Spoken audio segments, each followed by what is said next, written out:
On this week's episode, we highlight a brand new art teacher and dig deeper into the recently passed phone ban. Also, softball is gaining momentum, more sports, and your weekend weather report is coming to you after the break.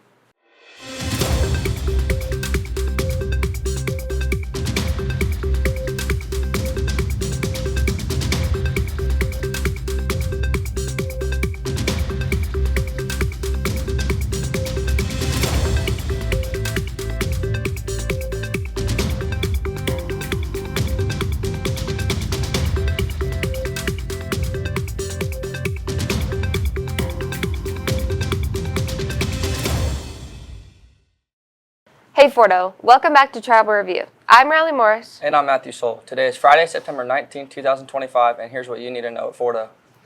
The Fort Osage High School graduation for the class of 2026 will be held on Friday, May 15th at 7 p.m. at the Community of Christ Auditorium. It's not like we're counting down the days or anything. Now to our Friday forecast. Hey Cannon, how's the weather shaping up for this weekend? Hey Matthew, looks like we will be trading hot and sunshine for cooler weather and clouds. I'm Cannon Lahota, and this is your Friday forecast. Today we have sunny with a chance of thunderstorms, high of 81, low of 60. Tomorrow, partly cloudy, high of 79, low of 66. Sunday, we have a partly cloudy, high of 79, low of 64. And then Monday, as we come into school, high of 81 and a low of 58.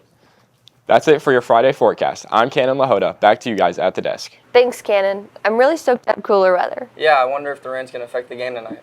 The new phone ban has been a huge lifestyle change for students here at Fort Osage. Next, I highlight the change for teachers and students.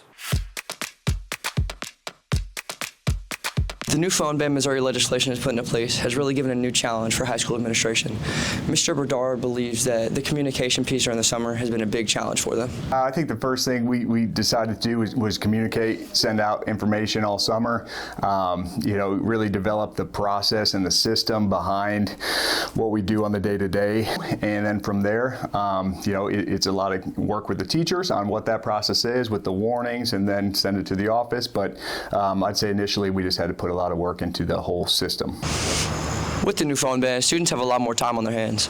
Student McKenna Simon says that she has done a lot more conversating in class. I actually have to find stuff to keep myself busy when I'm done with my work, but a lot of my classes I have friends or I know the teacher already, so I just kind of talk and get my stuff done and then talk. With phones being gone, there's a lot less distraction in the classroom. English teacher Miss Hicks is appreciative of how classes include a lot more learning. I think everyone knows, even students know, that phones are a hindrance to learning, even if they don't think it is. It's just going to be a game changer because kids are going to know that they can't get on that when there's downtime or work time, so it's going to be really education driven more so than it has been in the past. So I think it's going to be great. Discussions will be better. We'll be able to get through more, I think. Personally, I think the phone ban is best for teachers and students. My name is Matthew Soul and I'm reporting for Tribal Review. Thanks, Matthew. It's definitely been a huge adjustment. Yeah, it was cool to hear from both sides. When we return, we'll recap an intense softball game with a close rival. That and more after the break. They are courageous, leaders, dedicated, brave, iconic, bold, unforgettable. This is where legends are made.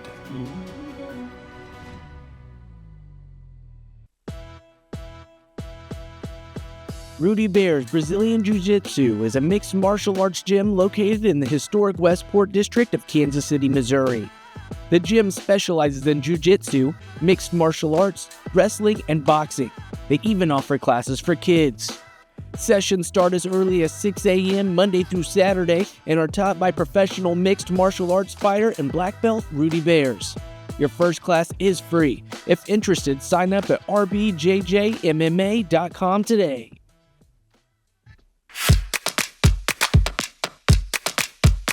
Fort Osage softball took on the Chrisman Bears last Thursday. Reporter Kylie Purington takes us to the field.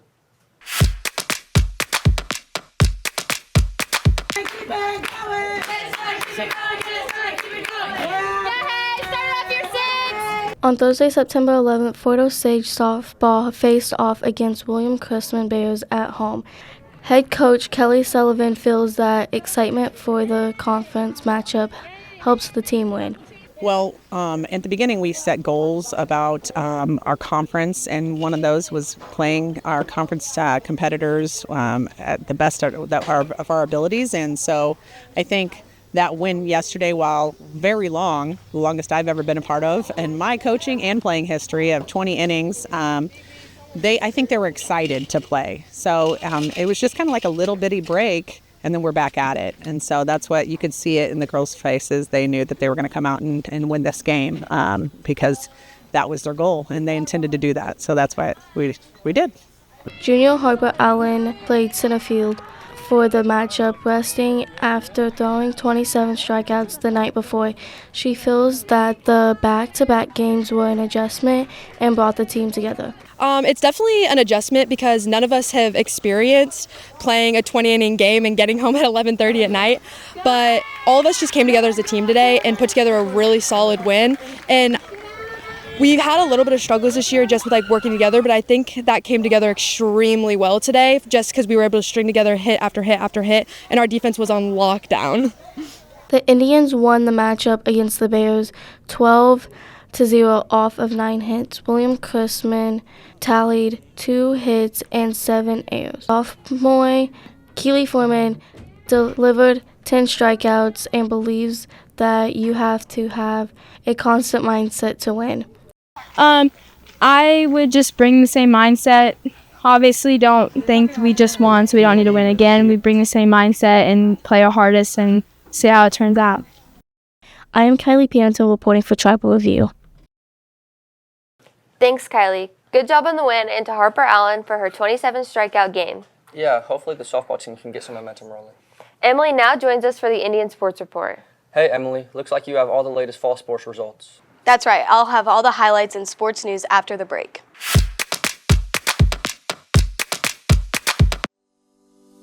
Fort Osage's Parent Education Program helps to establish positive partnerships between home, school, and the community, and plays a vital role in supporting families and children from the very beginning towards school readiness.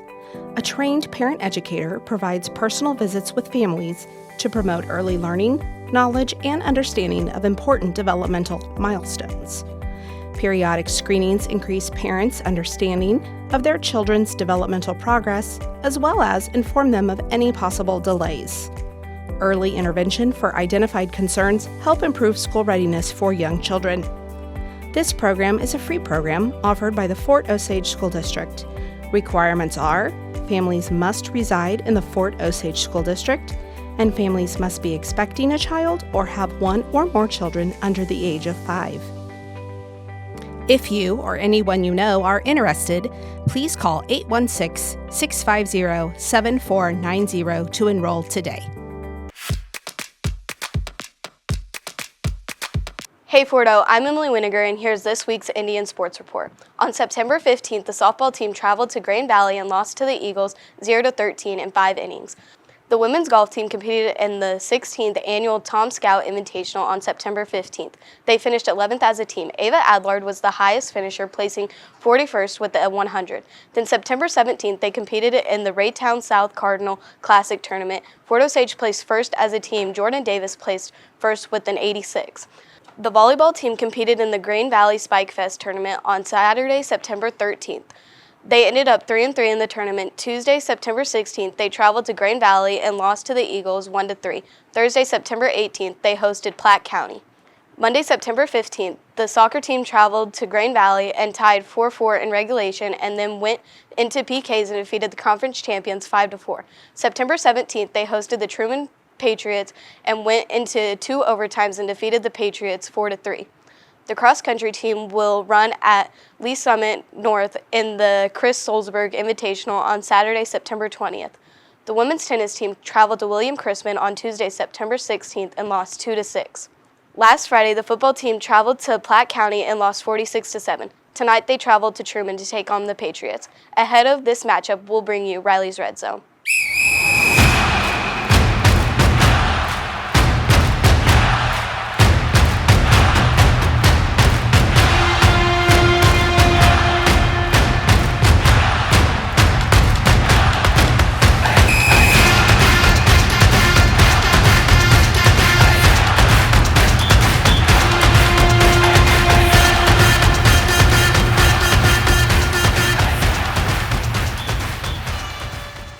Hey Fordo, I'm Riley Morris, and tonight you are watching Riley's Red Zone. Later this evening, Fort will travel to Truman High School to take on the Patriots. Last Friday, senior Mauricio Bears got an interception late in the second quarter against Platte County, and he also stripped the ball again the previous week against Belton. I caught up with him to ask what it was like to receive back-to-back interceptions. It definitely felt like surreal. Like, it didn't feel real at first, just because I know how good of a quarterback he was. I didn't think he was gonna throw it to me because I was like, okay, I'm here. I see him look at me, he threw it, and I was like, okay. I had to get it. I went up and I got it, and I definitely got hype after. And it definitely was. I felt like it could have been a turning point, and I wish we would have capitalized more on it, but stuff happens. So. Sophomore Lucas Tucker has seen action all over the field this season. Between quarterback, running back, and wide receiver, I caught up with him to discuss how he manages being a vital asset to the team's offense. The different roles that I've been playing, I've played a few positions this year. Played Platte County, I played a lot of tight end, which was different for me, and it's definitely a different, I don't know, you'd call it situations that I get put in. A little bit of quarterback, not really. John's been doing his job great, so I haven't really been needed, but I've been loving the way that I've been put into the offense this year. Kickoff is at 7 o'clock at Truman High School, and you can watch it on Misha TV. But before we take it to the action, let's see tonight's matchups.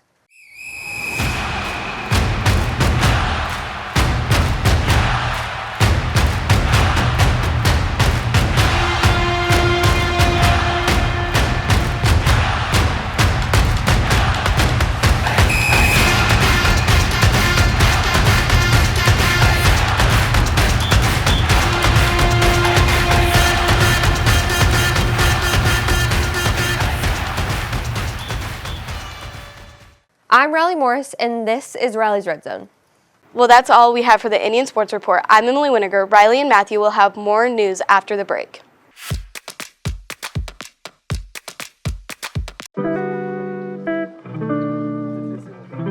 Tammy Sue's is a community-based upcycle mercantile shop on 309 South Hudson Street, Buckner, Missouri. This is the perfect community-based place to get all the decor and accessories you could ever want. Tammy Sue's has a wide variety of items for yourself, home, gifts, and others. Tammy Sue's includes soaps, earrings, outside decor, inside decor, flowers, and much more. All these unique items come at an affordable price just for you. Tammy Sue's also offers a variety of make and take classes. Come to Tammy Sue's Upcycle Mercantile, where new meets old. Come shop today. Welcome back to Tribal Review. Every year, Fort Osage welcomes new faces in the classroom, but this week we're highlighting a brand new teacher in the art department. All of our projects, the way that we will turn in is going Fort Osage High School recently hired a new art teacher. Michael Hansen has previous experience teaching art at William Chrisman High School. He believes that Fort Osage is a perfect fit for him. Actually, I left education for a couple years and then decided to come back to it. And literally the moment that I decided, hey, I'm going to start looking, Fort Osage popped up. Ms. Brandmuller shot me a message that, hey, you should come teach here. And ever since then, I'm here. Principal Lauren Brandmuller and Mr. Hansen taught at William Chrisman High School together. Ms. Brandmuller thinks from past experience that Mr. Hansen will work well with students here at Fort Osage. So there was an art opening here, and he actually reached out, said he was looking to come back into education, and I told him I thought he would be a perfect fit to come back here because I know him and I know his personality, and he's great with kids. He's obviously a great artist, and he's just a great human being, and I just thought he'd fit in really, really well with our kids and our staff, and I just like him as a person. Mr. Hansen talks about some of the challenges he has had to overcome since coming to Fort Osage. Really, it has to do with more of the classes I teach because they're different than what I used to teach. And so just learning how to pace them, how to plan them. I have a lot more advanced classes this year than what I've usually used to. And so just making sure I'm prepped for that whenever the time comes. And ordering supplies, I've never done that, and it's so stressful, but I'm figuring it out. Mr. Hansen plans to get involved with numerous clubs, including Club 121, FCA, and more. Freshman Zach Ham, an intro into art student, enjoys Mr. Hansen's teaching style. I'm one of those teachers that is do-it-yourself, doesn't give lessons, so he's basically just there to help us all the time. Here at Fort Osage, Mr. Hansen feels that students are very relationable. I think so far I've learned that here at Fort, a lot of the students are very relational, and so they're easy to get to know and just actually know them as a person more than just, oh, you're just a head in my class. And so that's been really cool. Mr. Hanson plans to teach Intro to Art, Art 2, and Art History here at Fort Osage. I'm Cannon Lahota reporting for Tribal Review. Thanks, Ken and Emily. I've heard great things about him so far this year. Yeah. Good luck to Mr. Hanson to the rest of the school year. Fort Osage High School will welcome all veterans in our community, including non-alumni, to our Alumni Veterans Salute on November 10th at 1 p.m. Please RSVP to Stephanie Smith at 816-650-7019 or smith@fortosage.net. Woodland Early Childhood Center is offering a trunk or treat on October 30th from 4:30 to 7 p.m. for preschool-age children. Make sure you show up to score some free candy in a safe setting. Parents of seniors, what better way to commemorate your senior than to purchase a dedication honoring them in the yearbook? The deadline to purchase is October 31st. You can access the order form by visiting the QR code on the screen. Let's get an insight on what the library has to offer us this week.